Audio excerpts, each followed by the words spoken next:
Hey friends, Diane McCrae here. I wanted to tell you my top 5 Pampered Chef tools for making sourdough. I started my sourdough journey in November of 2024. Just kind of learned with every loaf.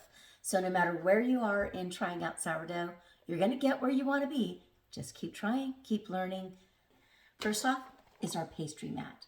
Okay, I fold it like this purposely and put it into my drawer with my kitchen towels, and every single time it rolls out flat and stays flat. I think, look, this edge is not rolling up at all. It just folds flat. It's a great weight of silicone. So when I'm doing my lamination on the sourdough, this is what I like to do it on. Fold it over. You could do your stretch and folds on here or do the miniature bowl.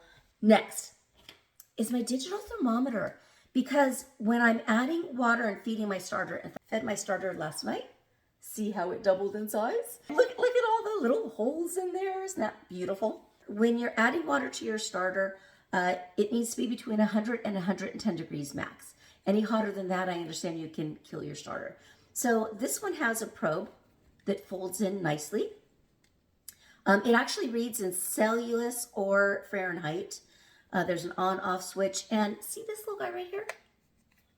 That little hole? There's also another probe with a 3-foot cord that you can use if you want to like put it in with a turkey or a roast in your oven or on the grill. And then you could shut the door to your grill or your oven and watch the temperature on the outside world rather than continuing to have to open it and check it. So there's also a little can opener there on the side. Another tip on sourdough is that when it's fully cooked, it should be right around 200 degrees. So if you ever have worries that it's not cooked in the center, put your probe in there and make sure it's around 200. I've seen mine done fabulously between 190 and 205. The next one is the bowl and bench scraper. So this is great because cutting dough, first off, you don't want to put a knife on this mat, right? And most knives aren't made to cut dough. You need some strength and a nice edge, and this will help you cut your dough when you're doing it that way. Now this, it has a really good finger grab too, so that it's easy to work with. Okay, you can see that, there you go. And then with it, this comes as a set, is the bowl scraper. Because sometimes you need to get in there and scrape that dough up, especially cleaning, because you never want to put a lot of dough or starter down your drain. You can really mess up your sink. So this is where you really want to get everything out. Now you're not going to need it so much on this pastry mat because the dough doesn't really stick to it. Throw a little flour down, you'll be fine. A must-have for making your bread is a digital scale. Notice I put the water on to weigh it. Just to show you how it works, hit the tare button, it zeroes it out. This is what you're going to want to use for your water, your salt, your flour, and look, nice slim line. What are you going to bake it in? Okay, there's 2 Pampered Chef tools that I love to bake my bread in. This idea I got from my friend Erin. These are called the Brilliance long loaf pans. If you haven't tried Brilliance yet, you really want to. Great nonstick qualities through silicone. This is a set of 2 long loaf pans that come together with 2 lids. Now, when you're cold proofing your dough, you want a lid on it when it's sitting in the fridge. So this is a fabulous set for that. And then when you're baking your bread, you want to cover it, normally for half the cooking time. Here's what I learned. You're going to find so many different bread recipes out there. Just find the one that works for you. There's different ratios of hydration and water. I don't want to scare you. The biggest tip is it's easy. Keep it that way.